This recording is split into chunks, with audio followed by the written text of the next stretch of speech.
누가복음 10장 1절에서 20절까지의 말씀 우리 한 절씩 교독하도록 하겠습니다. 그 후에 주께서 따로 70인을 세우사 친히 가시려는 각 동네와 각 지역으로 둘씩 앞서 보내시며 이르시되 추수할 것은 많되 일꾼이 적으니 그러므로 추수하는 주인에게 청하여 추수할 일꾼들을 보내주소서 하라. 갈지어다 내가 너희를 보냄이 어린 양을 이리 가운데로 보낸가 같도다. 전대나 배낭이나 신발을 가지지 말며 길에서 아무에게도 문안하지 말며 어느 집에 들어가든지 먼저 말하되 이 집이 평안할지어다 하라. 만일 평안을 받을 사람이 거기 있으면 너희의 평안이 그에게 머물 것이요 그렇지 않으면 너희에게로 돌아오리라. 그 집에 유하며 주는 것을 먹고 마시라. 일꾼이 그 삭슬 받는 것이 마땅하니라. 이 집에서 저 집으로 옮기지 말라. 어느 동네에 들어가든지 너희를 영접하거든 너희 앞에 차려놓은 것을 먹고 거기 있는 병자들을 고치고 또 말하기를 하나님의 나라가 너희에게 가까이 왔다 하라. 어느 동네에 들어가든지 너희를 영접하지 아니하거든 그 거리로 나와서 말하되 너희 동네에서 우리 발에 묻은 먼지도 너희에게 떨어버리노라. 그러나 하나님의 나라가 가까이 온 줄을 알라 하라. 내가 너희에게 말하노니 그날에 소돔이 그 동네보다 견디기 쉬우리라. 화 있을진저 고라시나 화 있을진저 벳세다야 너희에게 행한 모든 권능을 두로와 시돈에게 행하였더라면 그들이 벌써 베옷을 입고 재에 앉아 회개하였으리라. 심판때에 두로와 시돈이 너희보다 견디기 쉬우리라. 가버나움아 내가 하늘에까지 높아지겠느냐 음부에까지 낮아지리라. 너희 말을 듣는 자는 곧 내 말을 듣는 것이요 너희를 저버리는 자는 곧 나를 저버리는 것이요 나를 저버리는 자는 나 보내신 이를 저버리는 것이라 하시니라. 70인이 기뻐하며 돌아와 이르되 주여 주의 이름이면 귀신들도 우리에게 항복하도이다. 예수께서 이르시되 사탄이 하늘로부터 번개같이 떨어지는 것을 내가 보았노라. 내가 너희에게 뱀과 정갈을 밟으며 원수의 모든 능력을 제어할 권능을 주었으니 너희를 해칠 자가 결코 없으리라.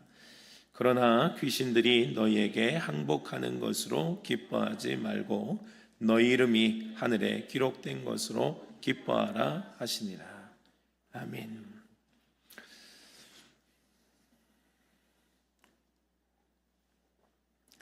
요즘 우리 한국 교회를 보면 머리가 커져 있다라고 머리만 커져 있다라고 하는 표현을 쓰곤 합니다. 교회가 그렇다는 것은 그리스도인들이 그렇다라고 하는 것이겠죠. 이 표현은 말씀의 행함이나 실천이 없이 이론과 지식이 가득하다라고 하는 부정적인 평가의 표현입니다. 아는 것은 많은데 살아내지 못하고 그러나 그것을 아는 줄 알고 착각하며 살아가고 있는 성도들이 너무도 많다라고 하는 거예요. 우리가 한국교회가 힘이 없는 결정적인 이유 다 그렇지는 않습니다만 계속해서 힘을 잃어가고 있는 한국교회의 이유 중에 하나 삶이 없이 이론과 지식이 가득하기 때문이에요.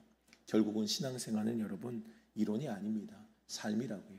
삶으로 실천하며 때론 넘어질 때가 있죠. 때론 넘어질 때가 있지만 그러나 넘어지더라도 실천하고 걸어가 보며 하나님의 마음을 깨닫고 알고 경험하는 것이 참 중요합니다. 이론만 가득한 신앙생활은요 여러분 힘이 없을 수밖에 없습니다. 무언가를 여러분들 지식으로만 안다고 생각해 보십시오. 그게 진짜 지식이 되겠습니까? 진짜 지식은 현장에서의 경험들이 당연히 쌓여야 되는 것이거든요. 제가 커피를 참 좋아합니다. 커피를 참 좋아해서 사무실에 보면 카페처럼 커피를 내릴 수 있도록 제가 그렇게 좀 구비를 해놨어요. 그렇게 내려 먹는 것이 너무 이제 맛있더라고요. 맛있고 또 재밌기도 하고 해서 배웠습니다. 제가 바리스타 자격증이 있는 것은 아니지만 배운 것이 유튜브로 배웠습니다. 유튜브로 귀한 전문가들이 알려주시더라고요. 여러분들 만약에 그 유튜브로 제가 지식만 경험했다면 커피를 지금도 못 내릴 겁니다. 내려도 맛이 없을 거고 근데 제가 그것을 듣고 당연히 저도 실험해봤거든요. 이렇게 하면 되나? 이렇게 하면 되나? 커피도 여러분들 이론이 있다는 거 아십니까? 커피의 원두의 양에 따라서요 추출하는 그 추출량이 또 다릅니다. 보통 1.8배 정도로 그렇게 이야기를 하더라고요. 그러니까 원두 20g 정도면은 곱하기 1.8에서 한 36g 정도의 그 추출, 그러니까 그 가루가 들어가면 그만큼의 물을 이제 원두의 그 원액을 뽑아내는 거예요. 그 정도의 비율이 있습니다. 그래서 어느 정도 갈아야 되는지 또 얼마나 내리면 맛이 날지 이런 것들을 저도 막 시행착오를 잘 막 이렇게 해서 저도 이제 나름대로 이제 이 정도 하면 되는구나 하고 이제 정리를 해놨다고요. 만약에 이론만 가득하다면 그리고 저를 뭐 유튜브에서 가르쳐 주신 선생님들이 이론만 가득했다면 제가 그 영상 보지 않았을 겁니다. 실전과 경험이 당연히 있고 그 경험에 부딪혀야만 진짜 나의 지식이 되는 거예요. 여러분들 신앙생활을 이론만으로 하는 게 아닙니다. 이론이 아니라 분명한 삶의 실천과 결단으로 걸어가는 거예요. 승리하든 넘어지든 삶이 있어야 된다고요. 그게 진짜 성도입니다. 여러분들이 예수님이 제자들을 가르치실 때에도요, 여러분 이론만 가르친 게 아닙니다. 주님도 물론 주님이 떠난 이후에 그들은 또 각자가 어떻게든 성령의 능력으로 살아내야 됐지만 그러나 예수님이 가르치실 때에도 똑같았어요. 그들을 가르치실 때에도 이론만 가르친 게 아니라 현장을 항상 염두에 두셨고 현장을 또 내보내시기도 하셨습니다. 물론 예수님과 함께하는 모든 시간이 간접 현장의 경험이었죠. 그런데 성경을 보면 주님께서 직접 파송하신 때도 있었습니다. 마태복음, 마가복음 다 등장합니다. 누가복음, 요한복음 다 등장해요. 다 예수님께서 제자들을 둘씩 짝지어서 이렇게 파송하신 장면이 등장을 합니다. 누가복음에는 파송하신 장면이 2번 등장을 합니다. 그래서 12제자를 파송하신 것이 이제 다른 복음서에 있는 내용들이 이제 9장에 똑같이 들어가 있고요. 그 다음에 오늘 본문인데요. 10장에는 다른 복음서에는 기록되어 있지 않은 70명의 제자들, 12제자 말고 70명의 제자들을 따로 파송하신 그런 기록이 등장을 합니다. 우리가 지난주에 나눈 누가복음 9장의 후반부와 연결되는 본문이거든요. 우리 지난주 본문을 통해서 예수님을 따르는 삶이 과연 어떤 삶인가, 진짜 제자가 어떤 제자인가를 우리가 함께 나눴습니다. 불을 내리는 제자가 아니라 내가 오히려 불을 내려 죽이는 제자가 아니라 내 안에 불이 내려서 죽는 제자임을 주님은 말씀하셨어요. 그리고 또 제자의 삶은 화려하고 인정받고 칭찬받고 박수받는 그런 삶이 아니라 때로는 외로운 길, 좁은 길, 주님께서 걸어가신 길에 인자는 머리 둘 곳이 없다라고 하셨던 그 길, 그럼에도 나의 삶에 내가 가지고 있었던 기준들, 중요한 것들을 포기하고 내려놓고 쟁기를 잡고 뒤를 돌아보지 않는 자가 하나님의 나라에 합당한 자임을 가르치셨습니다. 굉장히 큰 좀 무게가 있는 쉽지 않은 삶이죠. 그런데 오늘 본문을 보면 그럼에도 불구하고 주님을 따르려고 했던 70명이 세워졌음을 기록을 하고 있는 거예요. 참 기특한 제자들 아닙니까?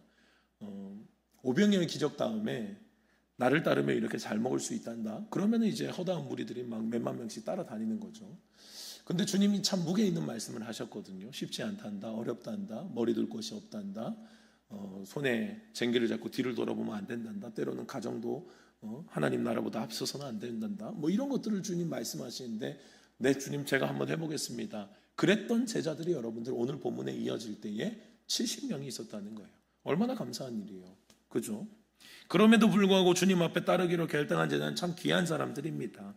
분명히 예수님이 보시기에도 귀한 제자들이었을 겁니다. 뭐 12제자 외에 70명을 또 주님이 세웠으니까요.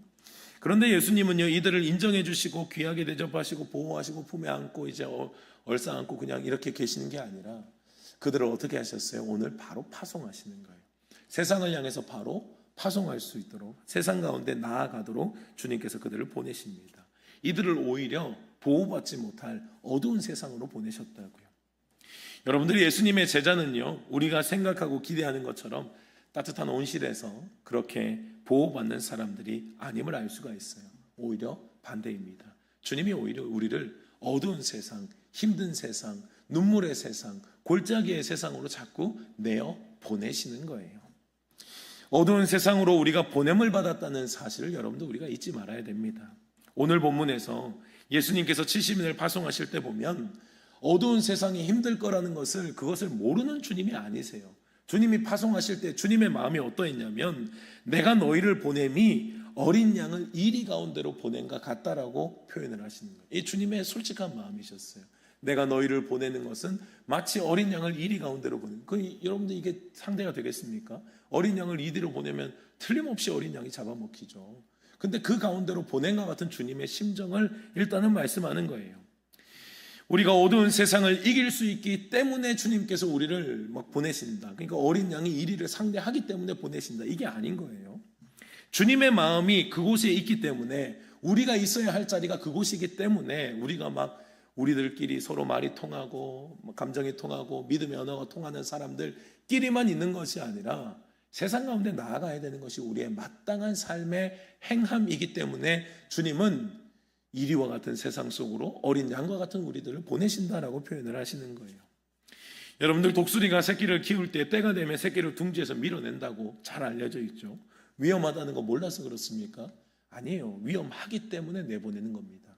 위험하기 때문에 그들이 날개질서를 하는 훈련, 애쓰는 훈련, 그들이 정말 공중의 재앙으로서의 그 훈련들이 있어야 되기 때문에 새끼들을 둥지 밖으로 밀어내는 거라고요.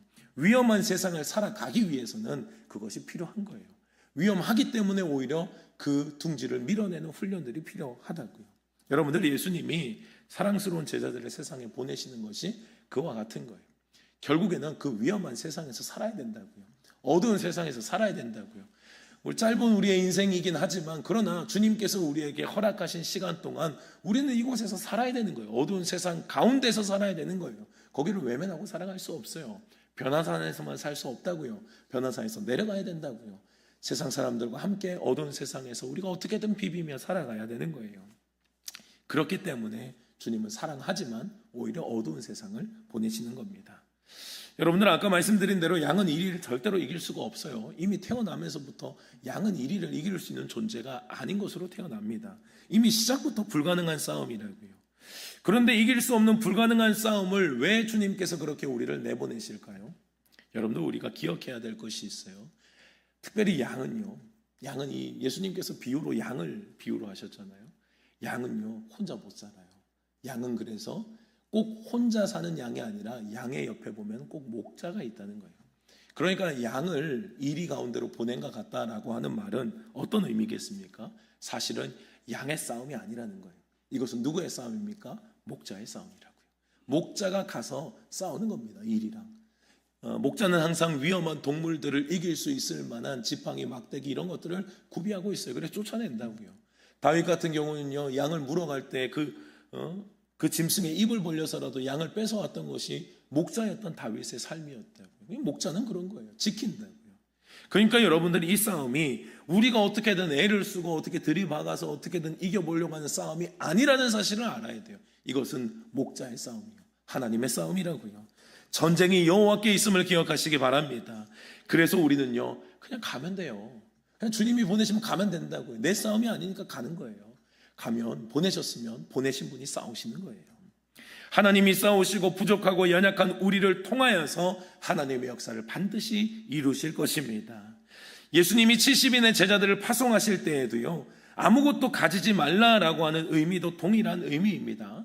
4절의 말씀을 보면 제자들이 세상에 파송될 때에 전대나 배낭이나 신발을 가지지 말라고 말씀하시는 거예요.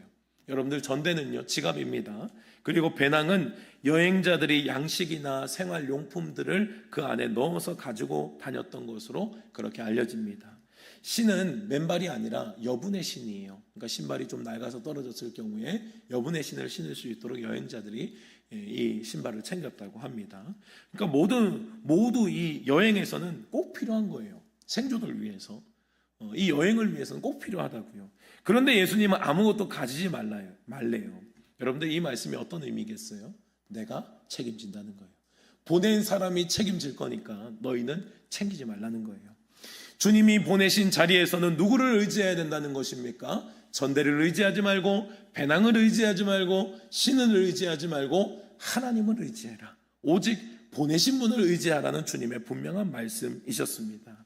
나에게는 꼭 필요해 보일 수 있어요. 나 이거 없으면 막 여행을 못할 것 같습니다. 그러나 여러분, 내 생각과 하나님의 생각은 달라요. 하나님이 필요 없다면 필요 없는 겁니다. 주님이 그냥 보내셨으면 순종하며 가면 돼요. 가면 하나님께서 때마다 시마다 하늘의 양식으로 만나로 우리를 분명히 채워주실 것입니다. 보냄을 받은 자에게 필요한 것은요, 하나님을 향한 전적인 의지, 그 주님을 향한 순종밖에 없어요. 그것만 있으면 충분합니다. 주님께서 말씀하셨으면 그것을 따라가면 되고요, 따라가면 하나님께서 살게 하실 것입니다. 보냄을 받은 자가 그렇다면 무엇을 해야 할까요? 오늘 말씀을 보면 해야 할 일이 아주 단순합니다. 가서 평안을 전하래요. 오늘 말씀 5절의 말씀을 보면요, 어느 집에 들어가든지 먼저 말하되 이 집이 평안할지어다 하라라고 말씀합니다. 보냄을 받은 자들이 해야 할 것은 평안을 선포하는 거예요. 여러분들, 여기서 평안은요, 그저 그들에게 좋은 말로 그들의 마음을 위로하는 것이 아님을 알아야 합니다. 그냥 가서 잘 될 겁니다, 축복합니다, 위로하고 괜찮습니다, 다 잘 될 겁니다, 뭐 이런 말을 하라는 게 아니라고요. 여러분, 에베소서 6장의 말씀을 보면요, 여러분들 하나님의 전신갑주에 대한 말씀이 에베소서 6장에 들어가 있죠. 그때 복음을요, 평안의 복음으로 표현을 합니다. 그래서 말씀을 보면 평안의 복음이 준비한 것으로 신을 신고 라고 말씀하세요. 평안의 복음이라고 말해요. 이 평안은요, 복음과 연결이 되는 거예요. 그러니까 여러분들, 진짜 평안은 뭐냐면요, 너에게 평안이 있을지어다 라고 하는 이 평안은 세상이 주는 평안이 아니라 진짜 샬롬이 있다고요. 진짜 샬롬, 진짜 평안은요, 하늘로부터 오는 거예요. 하나님이 내려주시는 평안이라고요. 그럼 그 평안이 어떤 평안이겠어요? 당연히 복음과 연결되는 거예요. 내가 진짜 평안하려면요, 여러분, 복음을 알아야 평안할 수 있다고요. 보냄을 받은 자가 선포해야 될 평안은요, 그저 잘 됩니다, 잘 될 겁니다, 다 됩니다, 괜찮습니다, 이런 위로가 아니에요. 참 화평, 즉 복음을 전해야 된다고요. 그들에게 복음을 전하는 것이 보냄을 받은 자의 사명임을 여러분들 잊지 말아야 합니다. 그러니 여러분들, 이 보냄을 받은 자들이 영접을 하는 경우가 있고 영접을 안 하는 경우가 있죠. 영접을 안 하는 경우에 주님께서 분명히 어떻게 말씀하셨어요? 마지막 날에 심판을 견디기 어려울 것이다. 마지막 날에 심판을 견디기 어려울 것이라고 말씀하시는 거예요. 만약에 너희에게 행한 모든 권능 두로와 시돈에게 행하였더라면 그들이 벌써 베옷을 입고 재에 앉아 회개했을 거다. 이게 무슨 의미입니까? 그들이 전하는 것이 복음이라는 거예요. 그들이 전해야 될 것이 복음이고, 복음을 받아들인 자는 뭐가 연결이 돼요? 복음을 받아들인 자는 회개로 연결된다고요. 복음을 받아들인 자는 회개하고 하나님을 찾게 되어 있어요. 예수 그리스도 안에서 진짜 평안을 경험하게 되는 거예요.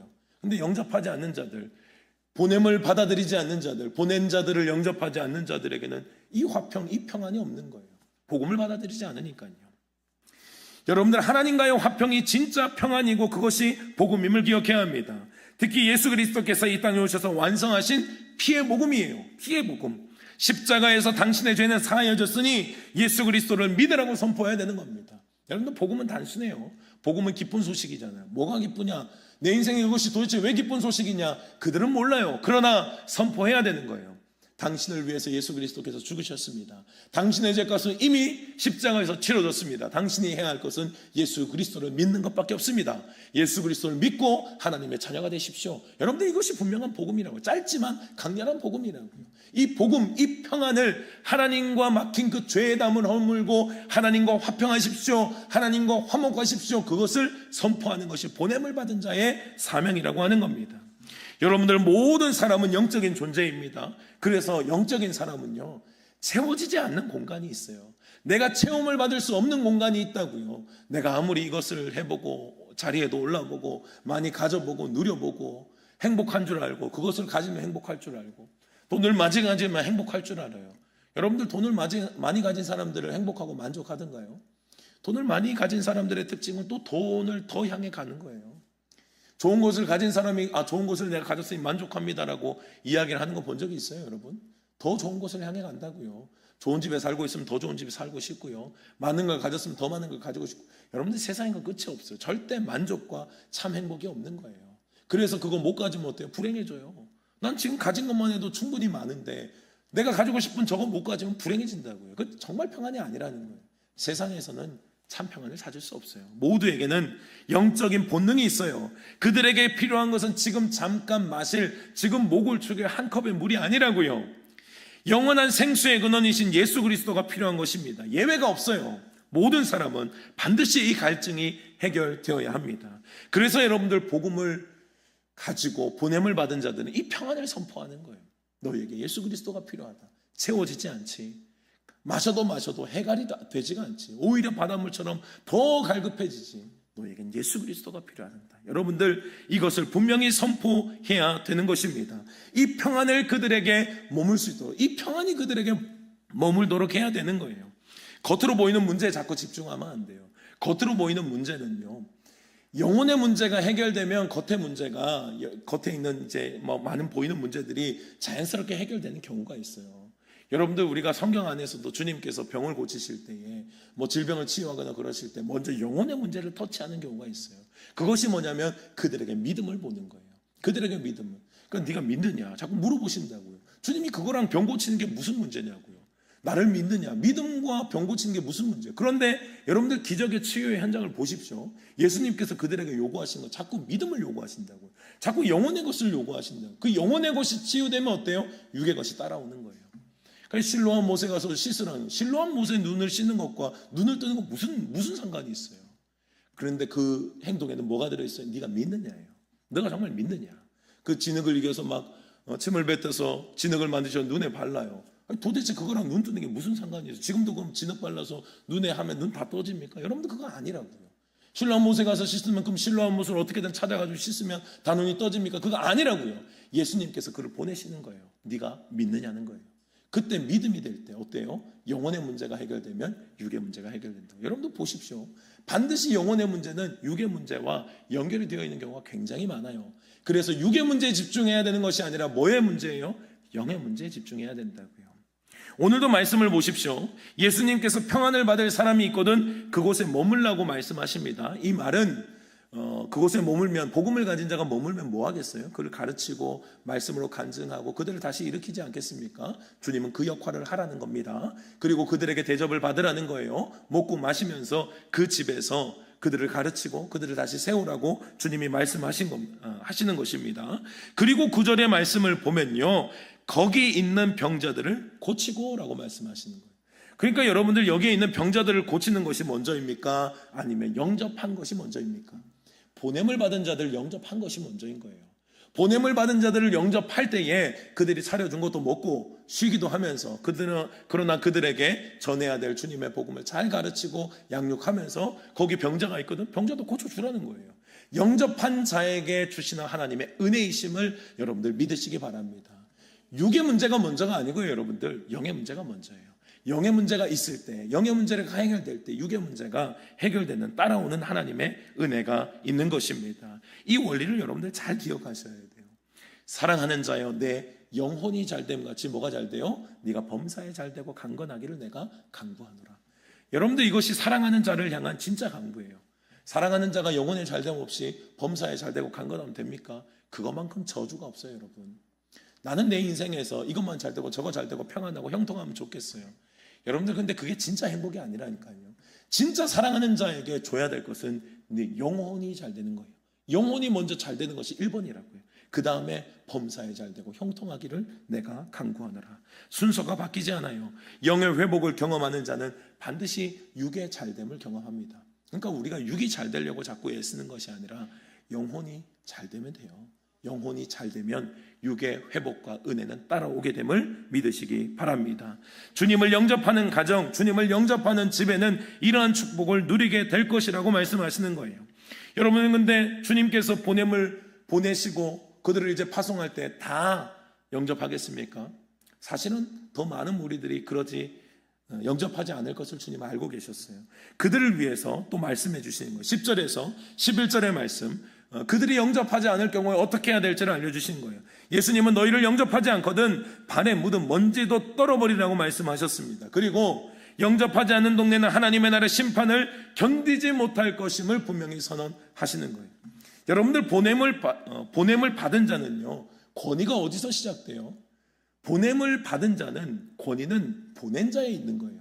여러분들 우리가 옛날 우리 나라에 사신이 있잖아요. 지금은 전화 한 통이면 되지만 옛날에는 대신 보냈다고요. 왕의 그 음성과 왕의 그 편지를 대신 사신을 통해서 보냈어요. 그러면은 그 사신은 누구예요?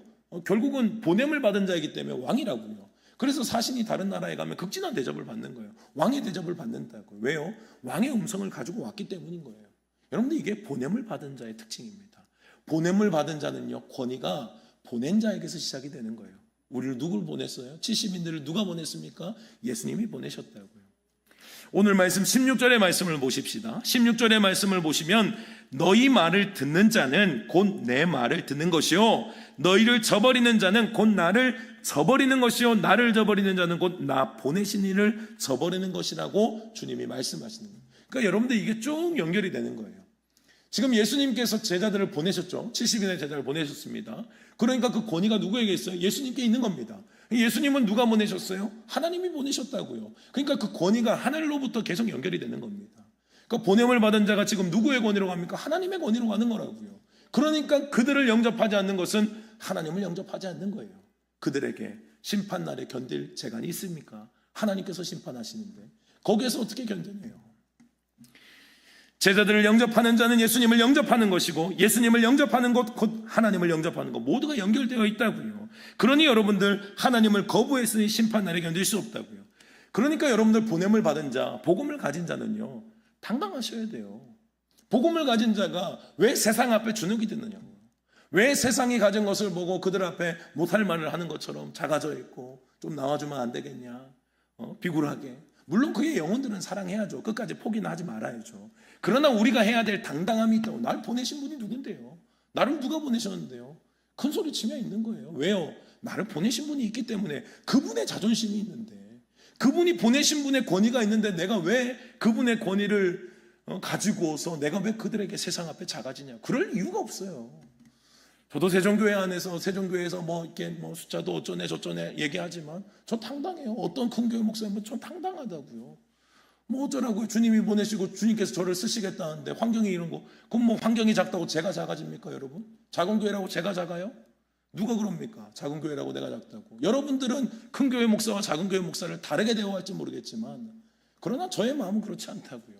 아니 나를 보내신 분, 큰 교회 보내신 분이 하나님이시고 작은 교회 보내신 분도 하나님이시고 똑같은 하나님인데 거기서 거기 작아질 게 뭐가 있어요? 그냥 큰 소리 치면 있는 거예요. 아무리 뭐라고 해도 그냥 저는 큰 소리 치면 있는 거예요. 나를 보내신 분이 하나님이 누가 뭐라고 그러냐. 복음을 가진 자가 여러분들 사랑하는 마음은 당연히 필요하죠. 그러나 비굴하지는 말아야 된다고요. 복음을 가진 자, 나를 보내신 분이 하나님이시라면 복음을 받지 않는다면 그냥 발에 먼지를 떨어버리면 돼요. 떠나면 그냥 발에 먼지를 떠나버리면 된다고요. 그것이 복음을 가진 자의 당당함이라고요. 복음을 전했는데 사랑하는 마음으로 전했는데 안 받아요? 그럼 돌아서세요. 주님께서 그렇게 말씀하시잖아요. 심판날에 소돔보다 그 동네가 견디기 힘들 거라고. 영접하면 살고 거부하면 심판을 피할 수 없는 겁니다. 하나님의 법칙이에요. 보냄을 받은 자 영접하지 않아요. 하나님 영접하지 않은 겁니다. 여러분들 복음을 가진 자가 자꾸 세상 앞에 작아진 이유가 뭔 줄 아세요? 왜 큰 교회와 작은 교회 여러분들이 나름대로 그 급을 나눌까요? 여러분들 결국은 세상을 기준으로 해요. 저는 철저하게 느껴요. 철저하게 느낀다고요. 큰 교회 목사님들이 왜 힘이 있어요? 결국은 여러분들 사람의 힘 아닙니까? 돈의 힘 아니에요? 작은 교회 목사님은요 그거 없거든요. 그게 작게 여러분들을 취급하시는 거예요. 작지 않아요, 여러분. 하나님의 권위를 똑같이 가지고 있다고요. 전쟁이 하나님께 있는데 그들이 가진 무기를 보고 작아진다면 보냄을 받은 자가 맞냐고요. 내가 세상 앞에 메뚜기처럼 돼 있다면 내가 메뚜기가 되냐고요. 하나님께서 보내셨으면 하나님의 보내심 앞에 당당하게 서야 되는 거예요. 죽어도 그냥 거기서 망할지라도 당당하게 서 있다 망하면 되죠. 주님이 뜻이면 망하면 되죠. 하나님이 나를 보내셨고 하나님이 내 편이신데 내가 왜 그들 앞에 작아져야 됩니까? 뭐가 문제예요? 여러분들 우리가 가진 것이 없지 하나님이 없습니까?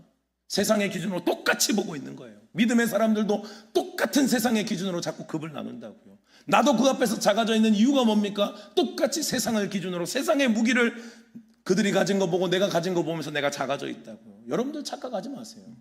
보낸 사람이 하나님이시면 보낸 분이 하나님이시면 하나님의 권위를 가지고 당당하게 서야 된다고요. 하나님께서 보내셨는데 뭐가 작아집니까? 자신 있고 당당해야 돼요. 아무것도 없어도 모든 것을 가지신 하나님이 내 편이심을 잊지 말아야 된다고요.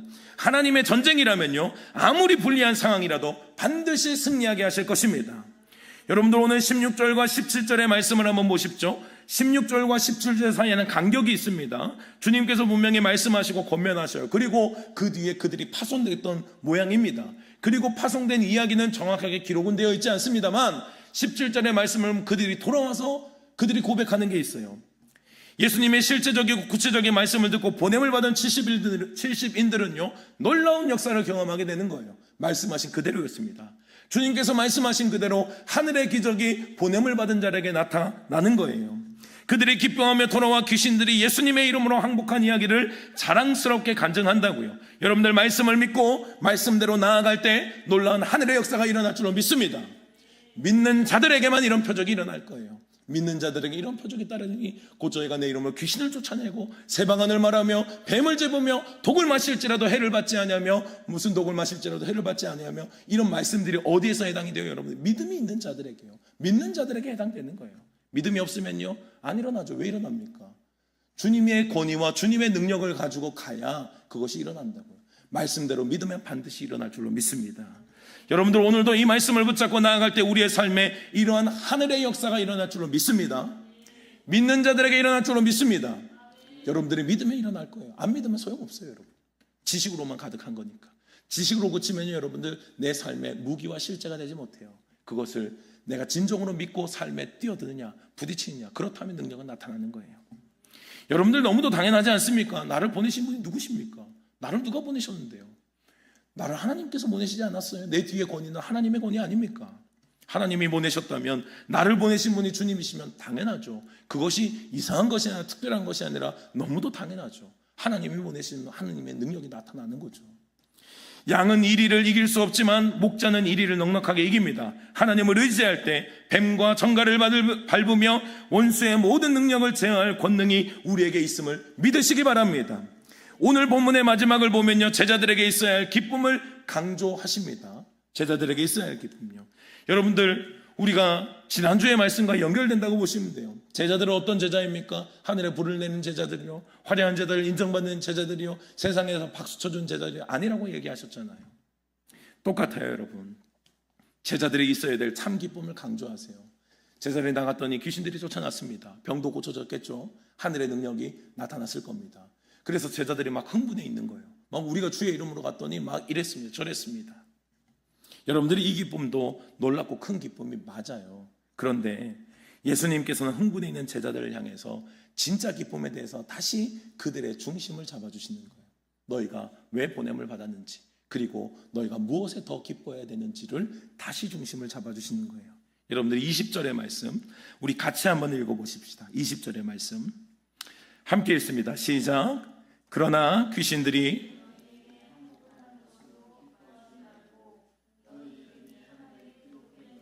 기뻐하라 하시니라. 아멘. 여러분들 만약에 70인과 같은 기적과 역사가 일어났다면 여러분도 많이 흥분되시겠죠. 내가 나갔더니 진짜 되네. 내가 나갔더니 진짜 하늘의 역사가 일어났네. 막 흥분해서 제자들처럼 이야기할 거라고요.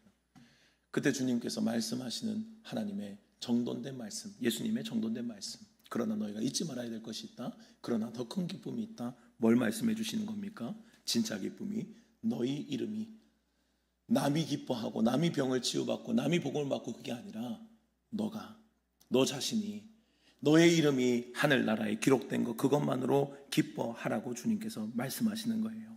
사랑하는 성도 여러분들, 성도의 기쁨은요 불이 내려오는 게 아니에요. 능력을 나타내는 것도 아닙니다. 귀신이 내 앞에서 벌벌 떠는 것도 물론 기쁜 일이지만 그게 진짜 기쁨은 아니에요. 진짜 기쁨은 내 이름이 영원한 하늘나라에 기록되어 있는 것임을 기억하시기 바랍니다. 여러분들이 이것이 진짜 성도의 기쁨이에요. 어떤 것과도 비교할 수 없는 놀라운 은혜와 주님의 사랑이라고요. 여러분들 우리가 하나님의 자녀의 권세를요 너무 가벼이 여기면 안 된다고요. 여러분들 우리는 참 쉬워요. 뭐 어릴 때부터 복음을 또 알고 자랐던 분들은 더 자연스럽게 복음을 또 알아서 그 감격과 그 깊이가 어느 정도 되는지 알 수 없지만 우리는 어쩌면 되게 쉬운 방법이거든요. 예수님의 이름을 믿으면 영생을 선물로 받아요. 되게 쉬워요. 그러니까 예를 들어서 마라톤을 한 10번 해야 구원을 줄게 그랬으면은 막 그거를 향해서 막 젊었을 때 어떻게든 완주하려고 노력하고 애쓰고 막 그것을 이뤘을 때 너무 기뻤을 거라고요. 근데 여러분들 이것은 믿으면 되니까 이건 마음의 문제잖아요. 믿으면 되고 입으로 고백하면 되니까 이건 어쩌면 되게 쉬운 거라고요. 십자가에 달려서도 할 수 있는 강도도 구원을 받을 수 있었던 방법이었다고. 주님께서 가장 쉬운 방법을 주셨어요. 그런데 우리가 쉽게 구원받았다고요? 하나님의 구원을 쉽게 여기면 안 돼요. 하나님은 수천 년의 역사를 통하여서 당신의 크신 희생을 통하여서 하나님의 아들을 보내셨고, 이 말이 안 되는 거예요. 존재 차원이 다른, 여러분들 우리가 강아지를 아무리 사랑해도 강아지처럼 되고 싶은 사람이 누가 있어요? 강아지를 사랑해도 강아지는 강아지고 사람은 사람이에요. 그래서 사람이 더 귀하죠. 존재 차원이 다르다고요. 강아지 100마리면 사랑 한 사람과 바꿀 수 있습니까? 못 바꿔요. 이게 존재 차원의 가치라고요. 하나님은요, 인간이 되실 수 없는 분이세요. 그런데 그분이, 차원이 다른 분이, 존재의 가치가 다른 분이 인간이 되어주신 거예요. 성육신 하셨다고요. 그리고 우리를 위해 이 땅에 오셨을 뿐만 아니라 일단 태어나실 때부터 낮은 곳에서 태어나시고 낮은 곳을 향해 가시다가 결국은 십자가에서 죽으셨다고요. 왜요? 우리에게 선물을 주시기 위해서, 구원을 선물로 주시기 위해서예요. 여러분들, 당신의 크신 희생을 통해서 나에게 주신 놀라운 은혜의 선물이라는 사실을 잊어서는 안 되는 것입니다. 여러분들, 오늘 우리는 맥주 감사 주일로 예배를 드립니다. 반년을 돌아볼 때, 6개월을 돌아볼 때 감사할 참 제목들이 많이 있죠. 여러분들의 감사, 건강하게 해주신 것도 감사하고, 자녀들이 아름답게 자라게 해주신 것도 감사하죠. 사업이 잘 되게 해주신 것 감사하고, 관계의 복, 여러 가지 복 주신 거 감사하죠. 특별히 기적을 경험했다면 더 큰 감사가 있을 겁니다. 그런데 여러분, 그거 모든 것과도 비할 수 없는 기쁨이 있음을 잊지 마시기 바랍니다. 그것이 우리를 구원해 주신 하나님의 분명한 그 영생의 선물, 그것을 내가 가진 하나님의 자녀라는 사실에 더 기뻐할 수 있는 여러분들이 될 수 있기를 축복합니다. 우리의 모든 감사의 제목들이 많이 있어요. 감사해야 돼요. 그러나 내가 하나님의 자녀라는 사실에 더 큰 감사가 있어야 합니다. 저는 목사로서 살아가지만, 하나님의 말씀을 전하는 자로 살아가지만, 제가 기도의 제목, 제 일생의 기도의 제목 몇 번 반복해서 말씀을 드렸을 거예요. 저는 정말 이 감격이 잊혀지지 않길 원해요. 그리스도인으로서, 목사가 아니라 저는 한 명의 그리스도인, 한 명의 성도로서 정말 주님의 십자가의 은혜에 빚진 자로서의 이 사랑과 감격을 잊지 않기를 원해요. 그것이 이거는 패스됐으니 넘어가고, 이게 아니에요. 여러분, 어떤 기적과 어떤 기쁨보다도 여러분들 본질적인 기쁨은 거기에 있는 거예요. 진짜 제자가 가져야 될 기쁨은, 진짜 우리가 주님 앞에 보냄을 받을 때 우리의 넘치는 기쁨으로 예 주님 하면서 달려갈 수 있는 힘은요, 여러분, 거기에서 시작되는 거예요. 내가 얼마나 큰 은혜를 받은 자인가. 뭘 주셔서요? 뭘 해주시고, 뭘 복 주시고, 이것 주시고 저것 주시고 채워주셨어요? 아니에요. 그냥 나를 구원해 주셨어요. 나를 구원해 주신 기쁨과 감격, 이거 식어지면요, 제 기준으로는 고장난 거예요. 철저하게 고장난 거예요. 여러분들, 감격이 식어졌다면 꼭 이 감격을 회복하셔야 돼요. 이 감격 식어졌으면 생각보다도 심각하게 고장난 거예요. 그리스도인으로서 이 감격이 식었다. 여러분들, 제자의 기쁨은 기적의 기쁨이 아니라니까요. 귀신이 내 앞에서 쫓겨나는 이 기쁨이 아니라니까요. 주님이 말씀하셨던, 흥분한 제자들에게 하셨던 기쁨은, 너 진짜 그 기쁨을 가지고 있냐고 물어보시는 거예요. 너 정말 너의 이름이 하늘나라에 기록된 거, 그거 하나만으로 정말 그것이 기적이 일어난 것보다, 귀신이 쫓겨난 것보다 더 기쁘냐고 묻고 계신 거예요. 여러분들, 그 기쁨을 회복할 수 있기를 축복합니다. 그 기쁨이 여러분들의 삶의 진정한 기쁨이 되어야 돼요. 앞으로 걸어갈 우리의 7월부터의 또 2025년의 반년은 어떻게 해야 될까요? 여러분들, 이 기쁨으로 살아가는 거예요. 또다시 어두운 세상을 향해 갈 수 있는 힘은 여러분들, 여기서부터, 내 가슴에서부터 주님의 밀려오는 이 감사와 기쁨으로부터 시작됨을 잊지 마시기 바랍니다. 나를 자녀 삼아주신 하나님의 크신 은혜를 기억하기 때문에 이 은혜의 감격으로 달려가는 거예요. 이 은혜의 감격이 없다면요, 언젠가 한계를 드러냅니다. 이 은혜의 감격이 있어야만 여러분들, 우리가 승리할 수 있는 것입니다. 여러분들, 이 감격을 잊지 말고 주님께서 보내시는 곳이 어디든, 어떤 어두운 곳이건 여러분들 순종하며 하나님의 나라를 향해서 걸어가는 저와 여러분들이 될 수 있기를 주님의 이름으로 축복합니다. 하나님 아버지, 우리의 참된 기쁨은 기적의 기쁨과 능력의 기쁨이, 귀신이 쫓아나는 기쁨이 아니라 내가 구원받은 기쁨임을 주님께서 말씀하셨습니다. 우리를 보내시는 곳에 주님의 강력한 흔적과 역사들은 드러납니다. 그러나 그것이 우리의 진짜 기쁨이 아니라, 진짜 기쁨은 내 안에 그 평안이 있다는 것입니다. 내가 전하는 그 평안, 그러나 그 평안이 나에게 있음에 감사할 수 있도록 주님 도와주시옵소서. 내가 정말 예수 그리스도 안에서 참 평안을 누리는 자가 될 수 있도록 주님 도와주시고, 어떤 기적에 흔들리는 자들이 아니라 오직 나를 구원하신 주님의 은혜와 감격에 주님 반응하며 나를 보내시는 그곳마다 순종하며 충성되이 주님을 신뢰하며 나아가는 믿음의 백성들 다 되게 하여 주시옵소서. 순종하며 주님의 길을 따라가는 모든 제자들의 삶에 하나님 오늘 70인들에게 일어났던 그 기적의 역사가 우리의 삶에도 넉넉히 일어날 수 있도록 주님 축복하여 주시옵소서. 어두운 세상을 밝히는 주님의 빛이 우리에게 충만할 수 있도록 도와주시고, 순종하며 주님의 마음으로 눈물을 가지고 주님 울고 있는 그 영혼들을 향해서 또 주님이 울고 있는 그 영혼들을 향하여 나아갈 수 있는 믿음의 백성들이 다 되게 하여 주시옵소서. 하나님, 사랑하는 세종교회가 이 역할을 잘 감당할 수 있기를 소망합니다. 우리에게 주신 사명은 하나님 허다한 무리를 모으는 것이 아니라 한 영혼을 주님 앞에 올려드리는 것임을 잊지 않도록 주님 도와주시고, 이 싸움이 우리에게 진지하게 있도록 주님, 우리 모두가 이 복음에 붙들린 자들이 다 될 수 있도록 주님 도와주시옵소서. 복음을 가진 자들 복음을 전할 때 그 빛에 반응하여 다시금 주님의 생명을 얻을 수 있도록 도와주시고, 우리는 더욱더 주님의 성숙한 제자로 주님 우리가 준비되고 주님 앞에 길들여지는 하나님의 백성들이 다 될 수 있도록 주님 축복하여 주시옵소서. 한 주간도 살아가는 모든 삶의 자리들마다 주님 오늘도 말씀을 붙잡고 나아갈 때 이 말씀의 역사를 넉넉히 경험하고 하나님께 영광 돌리는 축복의 삶이 되도록 축복해 주시옵소서. 지금은 우리 주 예수 그리스도의 은혜와 하나님의 크신 사랑하심과 성령의 교통하심이 오늘도 주님이 보내시는 어느 곳에든지 주님의 마음을 가지고 또 내가 먼저 구원과 은혜 받은 자임에 감사하며 순종하고 주님을 신뢰하며 오늘도 주님이 보내시는 곳에 넉넉히 승리하며 걸어가길 소망하는 이 자리에 모인 모든 주의 사랑하는 성도님들 머리 위에, 가정과 직장과 자녀들 위에 주님께서 피로 갚으시고 세우신 세종교회 위에 이제로부터 영원토록 함께 하시기를 간절히 축원하옵나이다. 아멘.